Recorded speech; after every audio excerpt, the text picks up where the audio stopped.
Have you ever walked out into the garden and seen a wilted plant, stuck your finger in the soil, and thought, that doesn't make any sense? The soil is already wet. So most gardeners immediately grab the hose, but many times more water isn't the answer at all. So one of the things that surprises a lot of gardeners is that wet soil doesn't automatically mean happy plants. So the roots have to gather up the water and deliver it up through the plant. So if something is wrong underground, the plant can wilt even though there's plenty of water available. So today I want to share with you 4 reasons this happens, because once you understand them, you start looking at wilted plants very differently. All right, the first reason is compacted soil. So plants need both water and oxygen around their roots. So if the soil becomes too dense and compacted, the roots begin to struggle. So think about heavy clay soils or gardens that have been walked on for years. The water may be there, but the air isn't. So healthy roots need both. This is one reason why we focus so much on creating healthy, porous soil instead of simply digging up the backyard and hoping for the best. So most plants want to grow in a sandy loam soil rich in organic matter. They want soil that can hold moisture while still allowing excess water to drain away. They want a soil that is full of life, and one of the lessons we've learned here on the farm is simple. Grow in the soil that the plants love, and magic happens. The second reason is unhealthy roots. So sometimes the roots have been damaged earlier in the season by overwatering, disease, poor soil conditions, or stress. So the soil may be wet, but the roots are no longer working efficiently. So one thing you can do is to look for clues. Is the plant staying small? Are the lower leaves turning yellow? Is the new growth slowing down?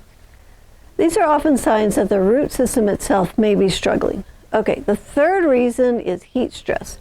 This one surprises a lot of gardeners. So sometimes a plant will wilt during the hottest part of the afternoon, even when everything is perfectly fine.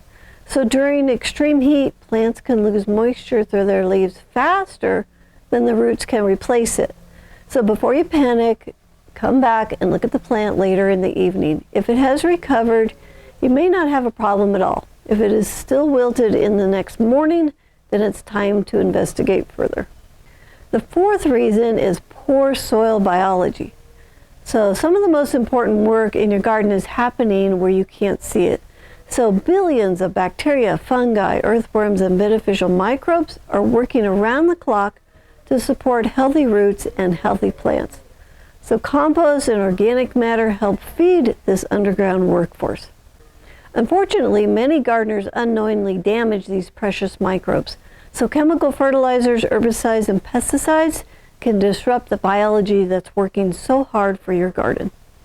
When soil biology declines, nutrient cycle slows down, soil structure suffers, and the plants become more dependent on outside inputs. So over the years, we've learned that healthy gardens are built from the ground up. So instead of reacting to every symptom, we try to improve the system that's under the plants. Is the soil healthy? Are the roots healthy? Is the soil protected? Is the biology thriving? When these pieces all work together, plants become much more resilient. One of the biggest mindset shifts a gardener can make is to stop asking, how much more water do I need? And start asking, what is happening underneath this plant? You know, many times the answer isn't more water at all. So what we've learned over the years is that these garden problems are rarely separate problems. They usually come from one missing thing, a garden system. And that's exactly why I created the free guide, Grow More Food with Less Work, the 8-Step Abundance Garden System. Because when the system underneath the plant is healthy, the garden starts to feel like it's finally working for you instead of against you. Fewer weeds, stronger plants, and the work shifts from constant struggles to simple harvesting.